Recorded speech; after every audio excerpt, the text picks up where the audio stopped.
दोस्तों नमस्कार। हम लोग पढ़ रहे थे प्लानिंग इन इंडिया और कल हमने अच्छे तरीके से समझा था कि प्लानिंग क्या होती है। आज हम थोड़ा सा इसका हिस्टोरिकल बैकग्राउंड देखते हैं। तो लिखेंगे प्लानिंग इन इंडिया। तो देखिए दो बुक है, एक बुक का नाम है ऐसे ऑन इंडियन इकोनॉमी। ये बुक लिखी गई है MC रानाडे। इसका नाम याद कर लीजिए, इस बुक का नाम और इसके लेखक का नाम भी, क्योंकि परीक्षा में पूछ लिया जाता है। और एक बुक है economic history of India.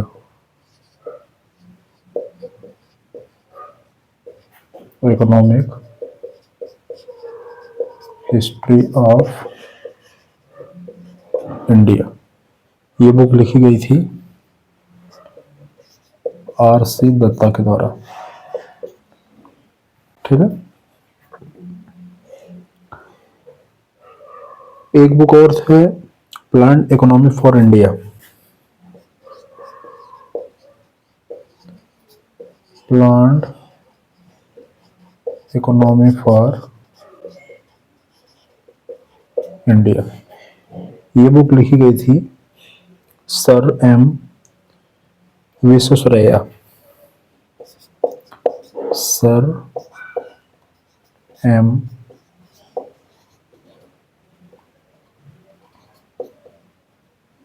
Visvesvaraya.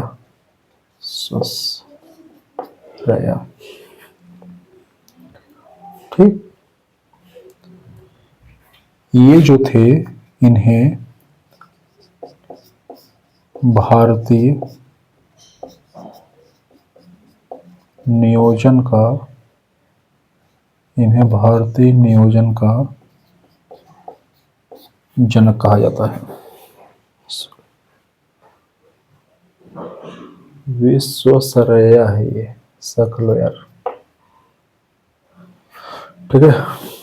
इन्हें क्या कहा जाता है? इन्हें कहा जाता है भारतीय नियोजन का जनक। और इस बुक के माध्यम से ये बताया गया कि अगले 10 वर्ष में भारत की राष्ट्रीय आय को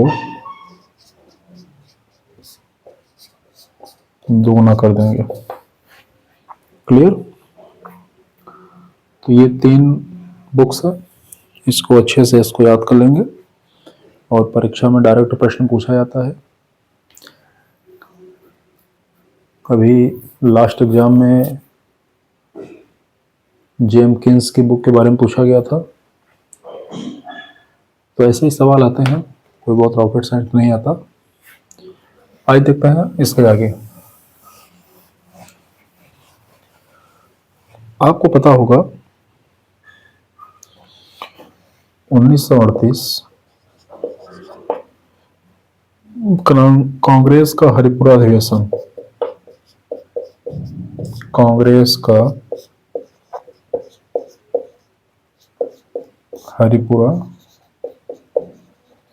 अधिवेशन।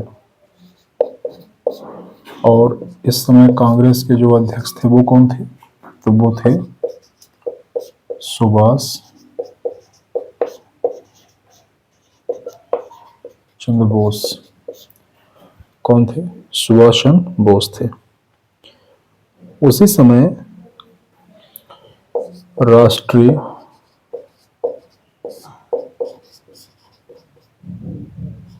नियोजन समिति का गठन किया गया।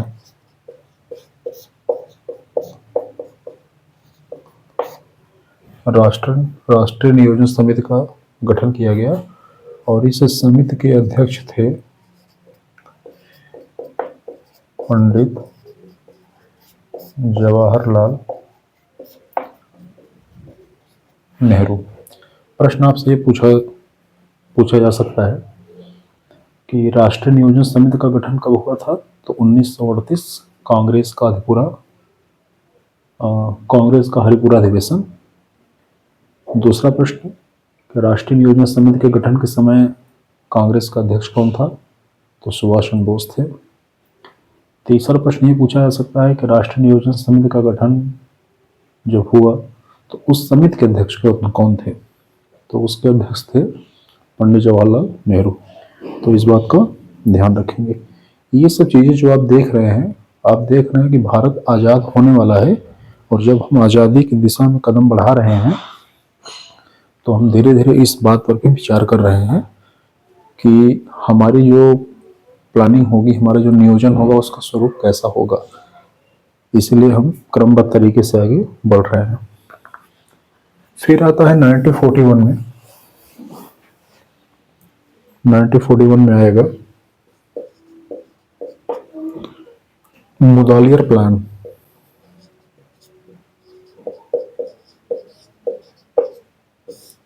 मुदालियर प्लान, ठीक है। और इस मुदालियर प्लान के अध्यक्ष थे रामास्वामी मुदालियर। क्लियर। इन्होंने भी भारत के नियोजन के संबंध में अपना प्लान प्रस्तुत किया, ठीक है। इसको नोट कर लीजिए।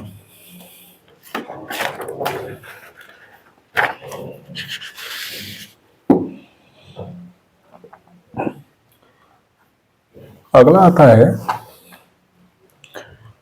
1944।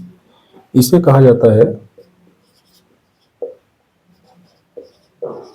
बॉम्बे प्लान। इसी बॉम्बे प्लान को, इसका अन्य नाम क्या है, इसे कहा जाता है Tata Birla plan. Tata Birla plan. Tata Birla plan कहने का मतलब ये है, इस प्लान को तैयार करने वाले वो कौन थे, वो 8 जाने माने उद्योगपति थे, ठीक है। ये देखो, क्योंकि उद्योगपतियों ने भारत के नियोजन का खाका तैयार किया था, तो हम क्या कहते हैं, हम कहते हैं कि ये जो बॉम्बे प्लान है, ये बेसिकली एक टाटा बिरला प्लान है, ये बड़े लोगों का प्लान है। क्लियर। अब देखिए, ये जो प्लान था, ये प्लान जो है, ये कुल 15 वर्षों का प्लान था। कितने का था, ये कुल 15 वर्षों का प्लान था। इसका उद्देश्य क्या था, इसका उद्देश्य था भारत में प्रति व्यक्ति आय को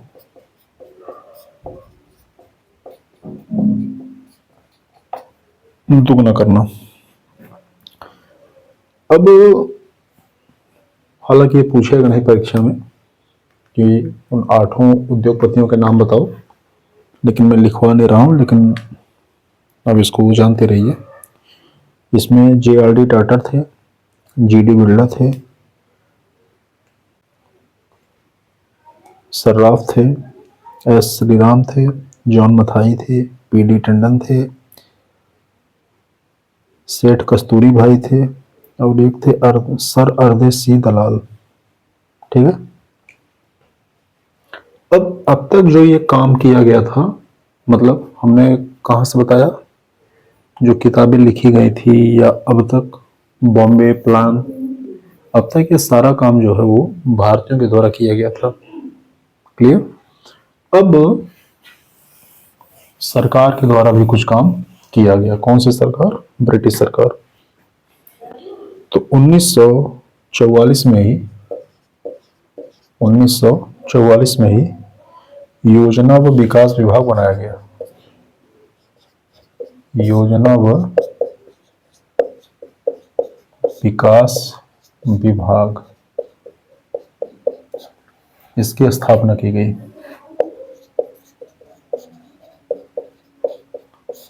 स्थापना किसने किया, अंग्रेजों ने। तो अंग्रेजों के द्वारा योजना व विकास विभाग की स्थापना की गई और इसका जो कार्यभार सौंपा गया वो सौंपा गया सर परदेसी दलाल को। ध्यान दीजिएगा, ये जो सर परदेसी दलाल हैं, ये टाटा बिरला प्लान में जो 8 उद्योगपति थे, उन 8 में इनका भी नाम था।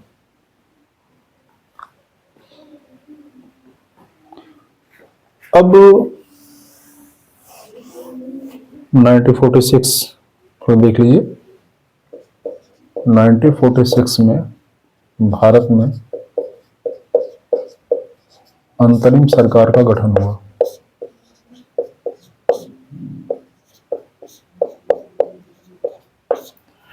भारत में अंतरिम सरकार का गठन हुआ और इसी के साथ योजना सलाहकार परिषद का गठन किया गया। इसी के साथ योजना सलाहकार परिषद का गठन किया गया। योजना सलाहकार परिषद के जो हेड बनाए गए, वे बनाए गए के.सी. नियोगी को। के.सी. नियोगी का नाम आप लोगों ने अच्छे से सुना होगा। अब इन्होंने रिपोर्ट पेश की और इनकी रिपोर्ट के आधार पे भारत में कुछ काम किया गया। तो क्या काम किया गया? योजना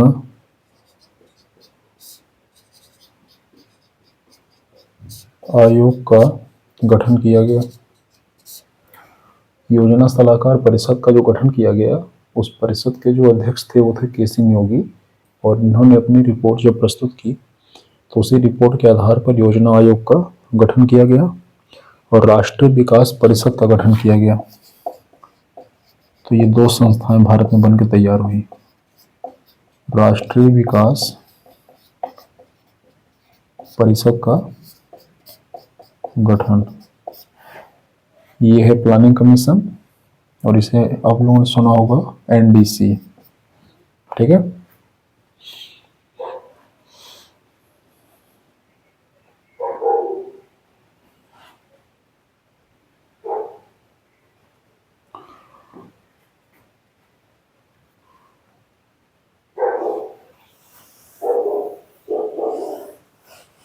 कुछ बुक्स के नाम थे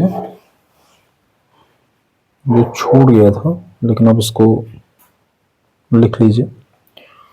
एक बुक है पीपल्स प्लान,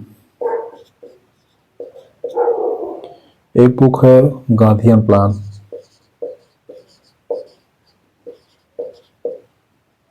गांधीयन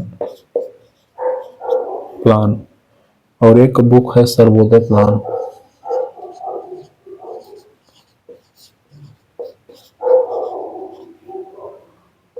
ठीक है। तो पीपल्स प्लान जो बुक थी ये 1944 में आई एम.एल. रॉय के द्वारा। गांधीयन प्लान जो बुक थी ये 1944 में आई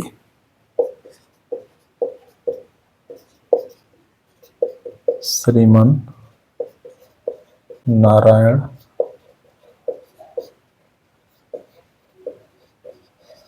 अग्रवाल और सर्वोदय प्लान जो बुक था ये 1950 में आया और ये कौन है? जेपी द्वारा। गांधीयन प्लान और सर्वोदय प्लान में जब भी प्रश्न पूछा जाएगा तो ऑप्शन में महात्मा गांधी का नाम होता है, तो वहां से कंफ्यूज मत होइएगा। गांधीयन प्लान गिवन बाय श्रीमान Narayan Agrawal and Sarvodaya plan given by Jayaprakash. Okay, आइए देखते हैं के.सी. नियोगी की रिपोर्ट पे वापस आते हैं। और के.सी. नियोगी ने जो रिपोर्ट दिया था तो उन्होंने 2 संस्थाओं का उल्लेख किया। एक को हमने कहा योजना आयोग और दूसरे को कहा राष्ट्रीय विकास परिषद। ठीक है, तो आइए लिखते हैं योजना आयोग।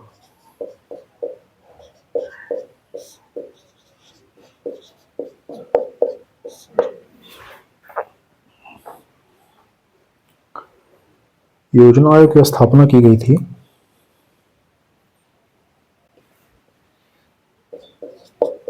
इसके विषय में दो डेट है, एक 15 मार्च 1950 और एक है 28 मार्च 1950। ठीक है, तो गठन को मंत्रिमंडलीय स्वीकृति ये डेट है। ठीक है, और फाइनली स्थापना इस डेट को हुई। तो प्रश्न पूछा जाता है कि योजना आयोग की स्थापना कब हुई, तो 15 मार्च 1950 सही है, कोई दिक्कत इसमें नहीं है। लेकिन थोड़ा सा और अगर आप जो है डिटेल्स में देखेंगे तो जो मंत्रिमंडल ने जो स्वीकृति दी है वो 15 मार्च 1950 है और स्थापना की जो वास्तविक तिथि है वो 28 मार्च 1950 है। ठीक, फिर 15 अगस्त 2014 आया और योजना आयोग के समाप्ति की घोषणा कर दी गई। क्लियर, और योजना आयोग समाप्त हो गया तो फिर 1 जनवरी 2015 से क्या आया, नीति आयोग, NITI। इसका फुल फॉर्म होता है national institute for transforming India, ऐसी राष्ट्रीय संस्था जो भारत का कायाकल्प कर देगी। तो ये क्या है, ये नीति आयोग है। नीति आयोग का अगर हेडक्वार्टर कोई पूछे तो नई दिल्ली। इसका हेड कौन होता है, प्राइम मिनिस्टर ऑफ इंडिया। ठीक है,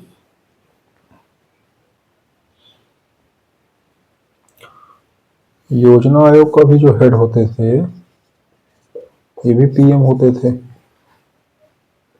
नीति आयोग के भी जो हेड है वो कौन है, वो PM है। अब प्रश्न आता है कि योजना आयोग हो चाहे नीति आयोग हो, दोनों कैसी संस्था है। तो संस्था की प्रकृति क्या है, संस्था की प्रकृति क्या है, तो दोनों स्वायत्त संस्था है, दोनों सलाहकार संस्था है, दोनों गैर संवैधानिक संस्था है,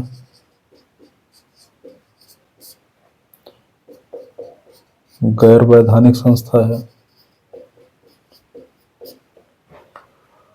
मतलब ऐसी संस्था जिसका उल्लेख संविधान में किया गया है उसे हम कहते हैं संवैधानिक संस्था। ऐसी संस्था जिसकी उत्पत्ति संसदीय कानूनों के द्वारा हुई है उसे हम कहते हैं वैधानिक संस्था। तो योजना आयोग हो चाहे नीति आयोग हो, दोनों का निर्माण संसदीय कानून से नहीं हुआ है और दोनों का उल्लेख संविधान में नहीं है। ठीक है, तो इसीलिए हम इसे गैर वैधानिक, गैर संवैधानिक, सलाहकार, स्वायत्त संस्था कहते हैं। क्लियर, तो ये था योजना आयोग। अब आइए देखते हैं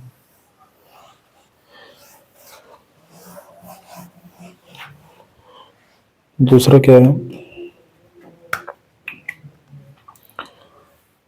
राष्ट्रीय विकास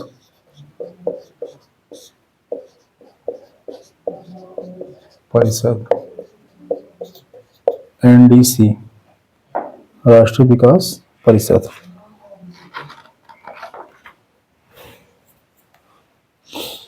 इसका गठन कब हुआ, इसका गठन हुआ 6 अगस्त 1952 को।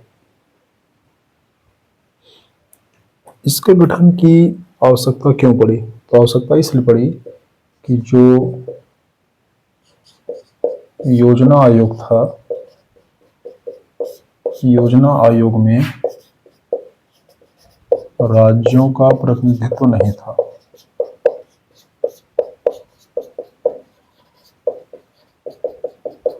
योजना आयोग में राज्यों का प्रतिनिधित्व नहीं था। तो जब स्टेट्स का रिप्रेजेंटेशन ही नहीं था तो उनका रिप्रेजेंटेशन कहीं ना कहीं तो होना चाहिए था। तो हमने उसके लिए राष्ट्रीय विकास परिषद बनाया। ठीक। अब राष्ट्रीय विकास विकास परिषद में स्टेट भी था और यूटी भी था, राज्य भी थे और केंद्र शासित प्रदेश भी थे। दूसरा, और इनका क्या काम था? तो जो संघीय प्रावधान थे इनको लागू करना। ठीक है। और फिर क्या काम था इनका? योजना आयोग जो पंचवर्षीय योजनाएं बनाती थी, पंचवर्षीय योजनाओं को अंतिम स्वीकृति देना। इसका भी हेड प्राइम मिनिस्टर है, ध्यान दीजिएगा। तो ऐसा न लगे कि नहीं योजना आयोग का हेड प्राइम मिनिस्टर है, उसने वहाँ पे कुछ योजनाएं बनाई गई तो फिर एनडीसी में कोई और होगा तो अप्रूव होगा कि नहीं होगा, इन सब बातों को ध्यान में मत दीजिएगा। ठीक है। तो जो योजनाएं बनती थी उन योजनाओं की तैयारी जो था वो योजना आयोग करता था, लेकिन उन्हें अंतिम स्वीकृति कौन देता था? वो राष्ट्रीय विकास परिषद देता था, एनडीसी देता था। इसका हेड कौन था? वो प्राइम मिनिस्टर ऑफ इंडिया।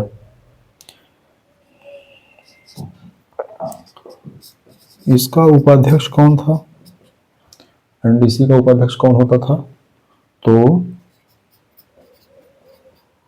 योजना आयोग का उपाध्यक्ष वही एनडीसी का भी उपाध्यक्ष होता था। ठीक है। इसमें सदस्य कौन होते थे? तो सभी राज्यों के चीफ मिनिस्टर। ठीक है। योजना आयोग के सभी सदस्य। ठीक है। अच्छा, इसकी बैठक का क्या प्रावधान था? बैठक इसकी साल में एक बार तो होती ही थी।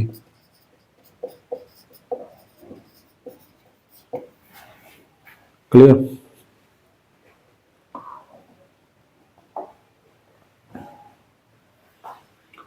तो इसको नोट कर लीजिए। आज की क्लास थोड़ी सी फैक्चुअल ज़्यादा है, उस पर ज़्यादा तनाव मत लीजिएगा। परीक्षा को क्लियर करने के लिए कॉन्सेप्ट के साथ साथ फैक्ट का बड़ा महत्व होता है। आपसे हमेशा कॉन्सेप्ट नहीं पूछेगा, आपसे हमेशा फैक्ट नहीं पूछेगा। ठीक है, आइए देखते हैं।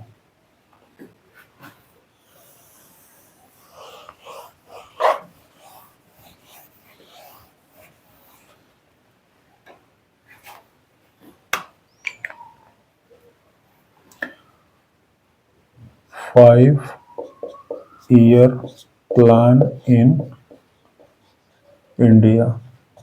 भारत में पंचवर्षीय योजनाएं, कुल कितनी पंचवर्षीय योजनाएं भारत में चली? 12।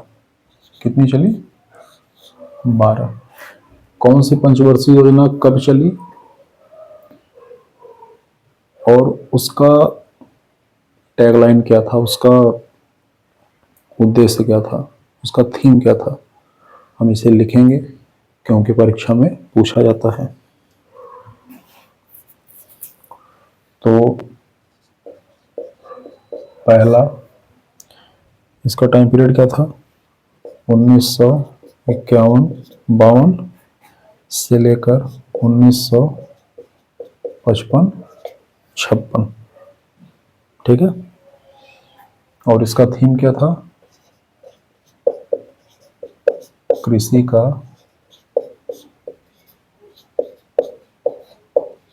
पुनर्गठन। अब आपको एक काम दे रहे हैं, मैं केवल दूसरा, तीसरा, चौथा, पांचवा, छठा, सातवां, आठवां, नौवां, 10वां, 11वां, 12वां लिखूंगा और थीम लिखूंगा। आपका होमवर्क है कि आप उसके सामने उसका समय लिखेंगे। ठीक है, इतना काम आप कर लीजिएगा। तो जो दूसरी पंचवर्षीय योजना थी, इसका जो थीम था वो था तीव्र औद्योगिकीकरण। ठीक है। तीसरे पंचवर्षीय योजना की थीम थी आत्मनिर्भर व आत्मस्फूर्तिवान अर्थव्यवस्था। आत्मनिर्भर व आत्मस्फूर्तिवान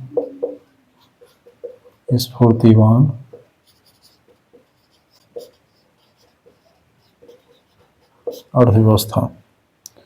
चौथे का थीम था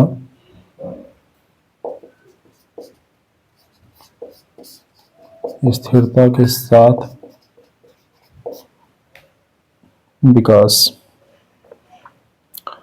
पांचवें का था निर्धनता उन्मूलन। ठीक है। छठे का था आधुनिकीकरण। सातवें का था भोजन काम व उत्पादकता। भोजन काम उत्पादकता। आठवें का था मानव संसाधन।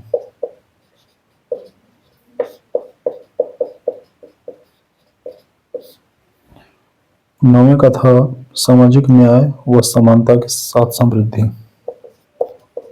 सामाजिक न्याय व समानता के साथ समृद्धि। 10वें का था मानव कल्याण।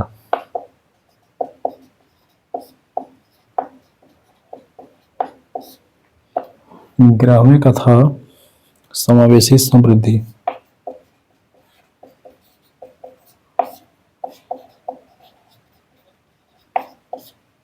12वें का था तीव्र सतत व आर्थिक तीव्र सतत व अधिक समावेशी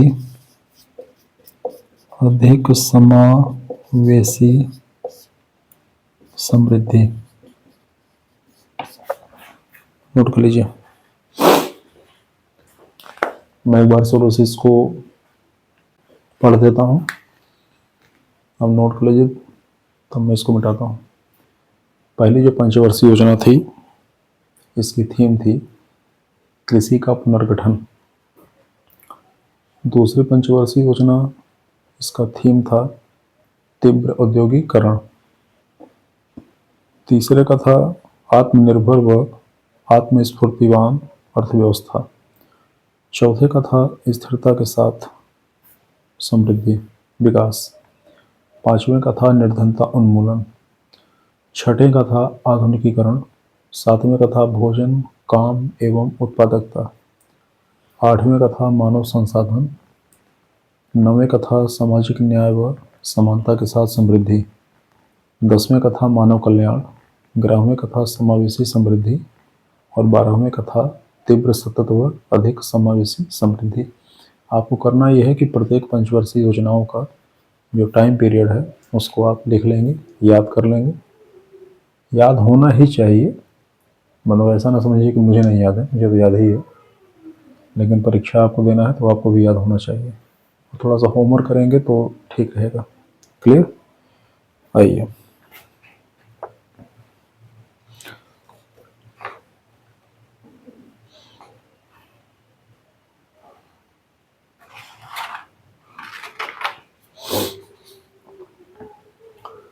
अब ये पंचवर्षीय योजना है, इसके साथ ही कुछ वार्षिक योजनाएं भी थी, क्योंकि कल मैंने रोलिंग प्लान के विषय में बताया था। हमने कहा था कि कुछ समय ऐसा था जब भारत में रोलिंग प्लान भी चला था। आइए देखते हैं।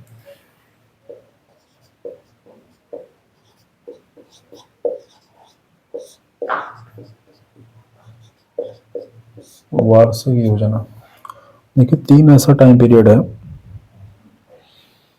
1966-67, 1967-68, 1968-69।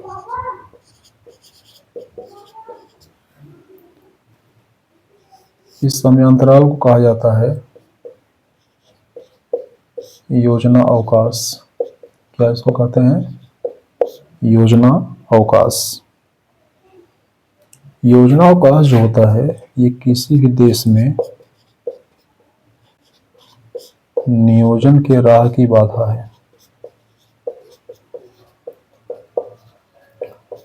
नियोजन के राह की बाधा है।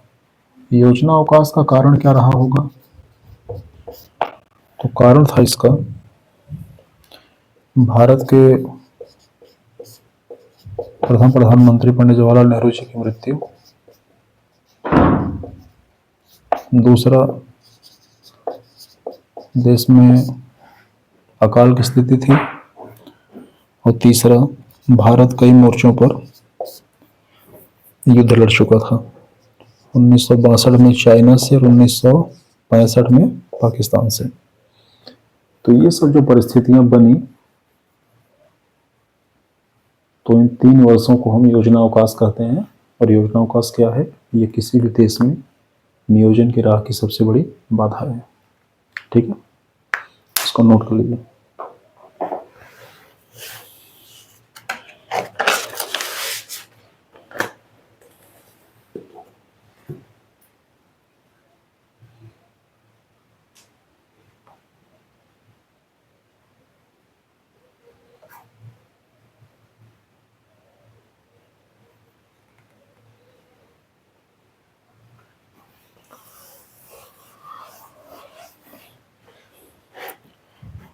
फिर आता है सन 1978, 1979 और 1979 और 1980।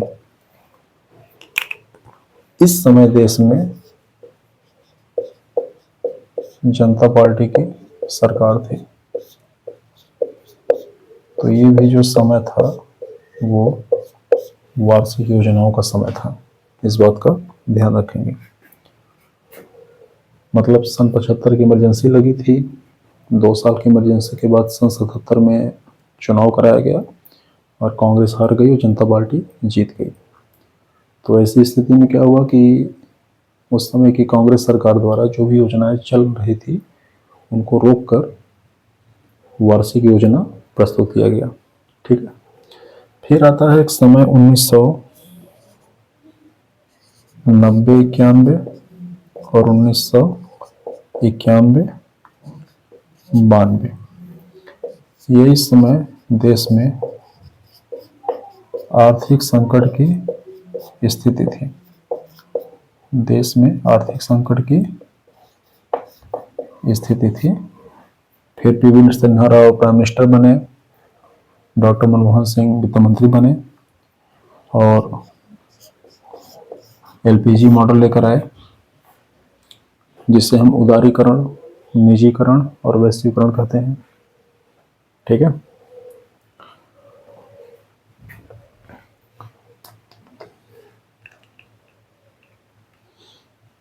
अब यहाँ से कुछ फैक्चुअल पॉइंट है, उसको आप समझ लीजिए। जो 6वीं पंचवर्षीय योजना थी, इसका अनाउंसमेंट 2 बार किया गया। क्लियर? आपका ये होमवर्क है कि आप जाएं और देखें कि 6वीं पंचवर्षीय योजना का टाइम पीरियड क्या है और उस समय कौन सी राजनीतिक परिस्थितियां देश में थी, कौन सी आर्थिक परिस्थितियां देश में थी कि 6वीं पंचवर्षीय योजना का अनाउंसमेंट, उसकी घोषणा 2 बार करनी पड़ी। और 5वीं पंचवर्षीय योजना थी जिसे 4 साल में ही समाप्त कर दिया गया। तो आपको वह भी देखना है। ये हमारी तरफ से आपको होमवर्क है। यदि आप कर लेते हैं तो ठीक है, नहीं कर पाएंगे तो कमेंट बॉक्स में डाल दीजिएगा। नेक्स्ट क्लास में मैं उसे एक्सप्लेन कर दूंगा। अब भारत में कुल 12 पंचवर्षीय योजनाएं लागू की गई, चलाई गई, और जो 12वीं पंचवर्षीय योजना थी वह भारत की अंतिम पंचवर्षीय योजना थी। उसके बाद योजना आयोग समाप्त हो गया, नीति आयोग आया, और नीति आयोग ने पंचवर्षीय योजनाओं के स्थान पर विजन प्लान स्टार्ट किया। जो हमने कल प्रोस्पेक्टिव विजन प्लान बताया था वो नीति आयोग का ही है। ठीक है, अब ये कुछ पॉइंट देखिए।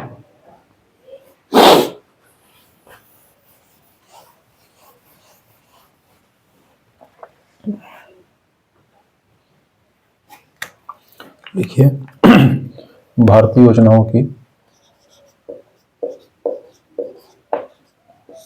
भारतीय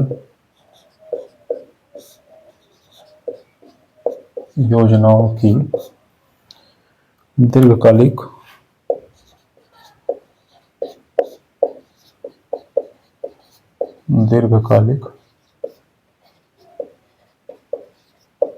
उद्देश्य। तो पहला क्या उद्देश्य हो सकता है? भारत में प्लानिंग जो हम करते हैं, जो नियोजन करते हैं, या आप अपने व्यक्तिगत जीवन में जो भी आप प्लानिंग करते हैं उसका क्या उद्देश्य हो सकता है? लॉन्ग टर्म में, शॉर्ट टर्म नहीं, लॉन्ग टर्म में। तो लिखेंगे आर्थिक समृद्धि, आर्थिक समृद्धि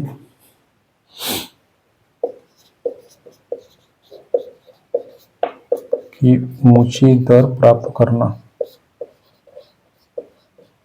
पहला क्या है?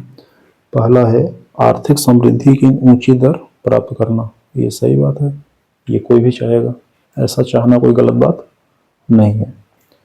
दूसरा,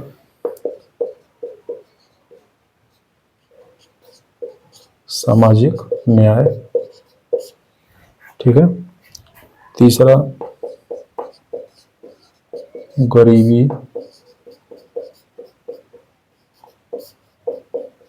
बेरोजगारी उन्मूलन।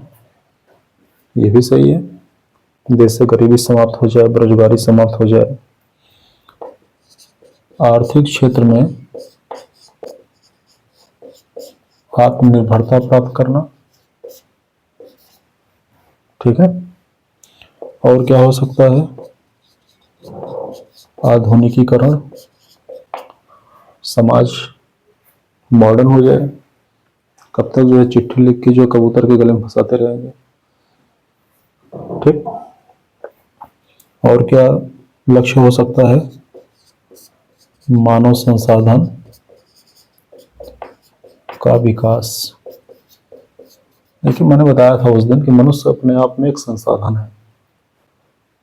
तो जो मनुष्य स्वयं एक संसाधन है, तो मनुष्य का भी तो विकास होना चाहिए। उसका बौद्धिक स्तर, उसका व्यक्तित्व, उसकी बाकी सारी चीजें वो पहले से बेहतर तो होनी चाहिए।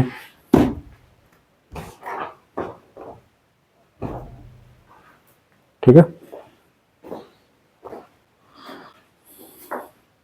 और अगला, इन सब चीजों में पर्यावरण को नहीं भूलना है, और समावेशन, इंक्लूजन। आपके विकास के क्रम में कोई छूट न जाए, इस बात का आपको ध्यान देना है। ठीक है।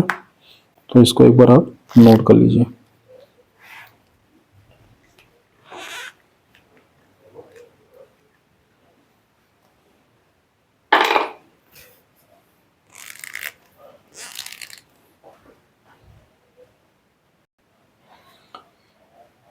अब आइए आप लोगों को आज बताते हैं हैबर-डोमर मॉडल।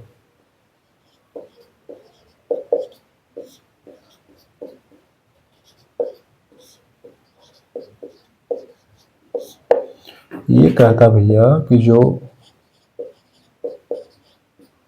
ग्रोथ रेट है ना, ये बराबर होता है IIR अपॉन COR। IIR क्या है और COR क्या है?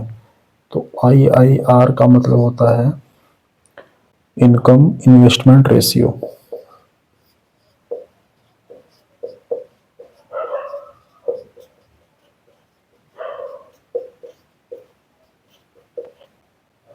और COR जो होता है ये होता है कैपिटल आउटपुट रेशियो। अब किसी भी देश का, किसी भी राज्य का ग्रोथ रेट अधिक होगा, इसके लिए क्या चाहिए? इसके लिए IOR का अधिक होना चाहिए और COR को कम होना चाहिए। इस बात को ध्यान रखिएगा। सिंपल मैथमेटिक्स है। यदि आप अंश की वैल्यू को बढ़ा देंगे और हर की वैल्यू को कम कर देंगे तो जो आपको रिजल्ट मिलेगा वो ज़्यादा मिलेगा। तो किसी भी देश में यदि IIR की वैल्यू अधिक है और COR की वैल्यू कम है तो ग्रोथ रेट उसका ज़्यादा होगा। और ये एग्जाम्पल से इसको समझते हैं। देखिए, पहले देखते हैं IIR को। ठीक है, ये कहता है कि किसी भी व्यक्ति का निवेश जो है ये क्या होना चाहिए? अधिक होना चाहिए। निवेश अधिक कब होगा?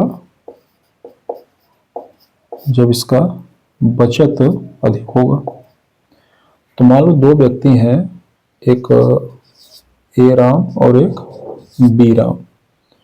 ए कमाते हैं 1 लाख रुपया और बचाते हैं कितना? 5,000। तो ये कितने का निवेश कर सकते हैं? ये 5,000 का निवेश कर सकते हैं। Income saving investment. ये कमाते हैं 50,000 रुपया और बचाते हैं 10,000 रुपया। तो ये कितने का निवेश कर सकते हैं? ये 10,000 का कर सकते हैं। अब देखिए, इनकम इन्वेस्टमेंट रेशियो क्या होगा? ये 5,000 का निवेश कर रहे हैं 1 लाख रुपए पर। ठीक, तो कितना हुआ?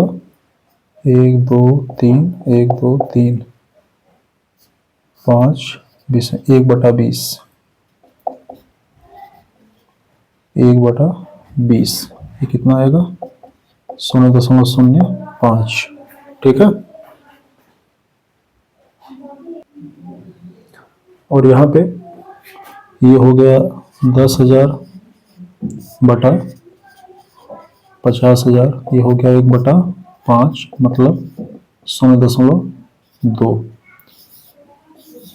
तो 0.2 बड़ा है कि 0.05 बड़ा है? तो जाहिर सी बात है कि 0.2 बड़ा है। मतलब ये ज़्यादा बचत कर रहा है, ये कम सैलरी में ज़्यादा बचत करके ज़्यादा निवेश कर रहा है।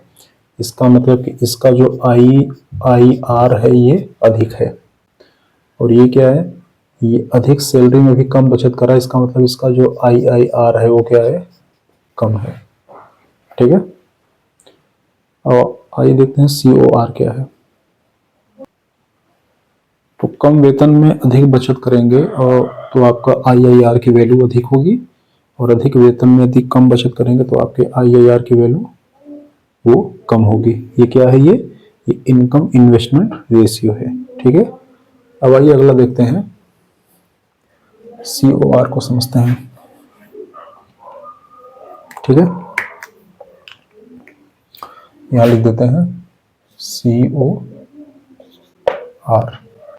अच्छा, मान लीजिए एक कोई देश है X और एक देश है Y।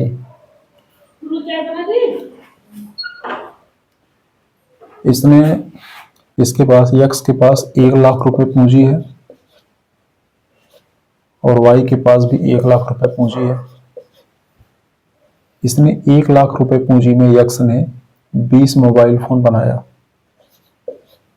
तो एक मोबाइल फोन की कीमत कितनी होगी? 5,000। ठीक है।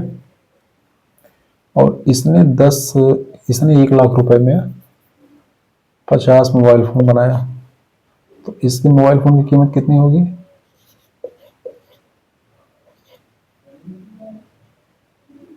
कितना हो गया?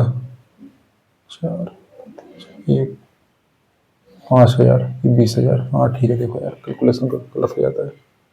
तो इसका जो मोबाइल 50,000 का बन रहा था, इसका ये मोबाइल, वही मोबाइल 20,000 का बन रहा है। इसका मतलब कि एक्स की जो तकनीक है वो वाई की तुलना में कमजोर है। ठीक है। यह क्या है? यह केवल 20 मोबाइल ही बना पा रहा है और यह 50 बना रहा है। इसका मतलब इतनी ही पूंजी में, 1 लाख की ही पूंजी में इसका जो उत्पाद है, इसका जो आउटपुट है वो क्या है? वो अधिक है। क्लियर? बस यही समझाने की कोशिश कर रहे थे आपको कि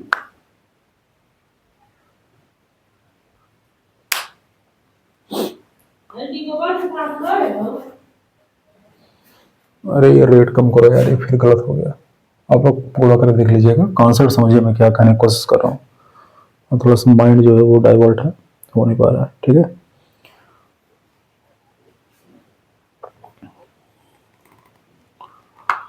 तो आप समझ गए, आप क्या समझ गए कि COR कम होना चाहिए और IAR वो अधिक होना चाहिए। यदि आप केवल 20 मोबाइल फोन बना पा रहे हैं, ठीक है, तो इसका मतलब ये है कि आपको अपने यहाँ स्किल बढ़ाने की आवश्यकता है, तकनीक को बढ़ाने की आवश्यकता है, आपको उस पर अधिक काम करने की भी आवश्यकता है। ठीक है। तो आज के लिए इतना ही, इसके आगे हम कल देखेंगे। तब तक के लिए नमस्कार।